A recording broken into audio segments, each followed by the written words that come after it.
একদিকে স্বল্প আয়ের মানুষের উপর চেপে বসা মূল্যস্ফীতি, অপরদিকে নানা চ্যালেঞ্জের মুখোমুখি ব্যবসা খাত। সরকারগুলো ব্যবসা বান্ধব নীতি গ্রহণ না করায় এমন পরিস্থিতি বলে পিআরআইয়ের এক গোলটেবিল আলোচনায় অভিযোগ ব্যবসায়ীদের।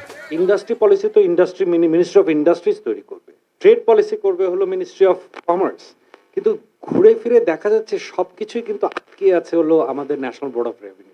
আমলাতান্ত্রিক জটিলতার কারণেই সঠিক ব্যবসা বান্ধব নীতি প্রণয়ন হয় না বলে জানান সাবেক দুই সরকারি কর্মকর্তা। বাংলাদেশে সৎভাবে বিজনেস করার কোনো পরিবেশ আমরা রাখিনি। এই যে সৎভাবে পরিবেশ রাখিনি, এটির জন্য দায়ী কারা?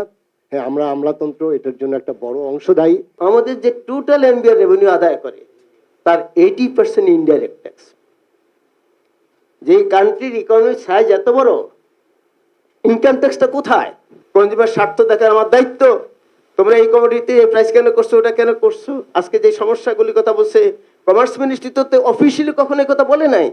অর্থনীতিবিদরা বলছেন, মুদ্রা বিনিময় হার ব্যবস্থাপনা ও রাজস্ব নীতি সময়োপযোগী করতে না পারলে বিনিয়োগ কমবে, বিপরীতে বাড়বে মূল্যস্ফীতি। 40% exchange rate depreciation, 15% uplifting of import value. I mean, I don't know how the private sector is doing business. I mean, this is ridiculous. এবং it doesn't show up in the revenue. এমনকি revenue থেকে 40% বাড়ছে, import customs rate না বাড়েনি।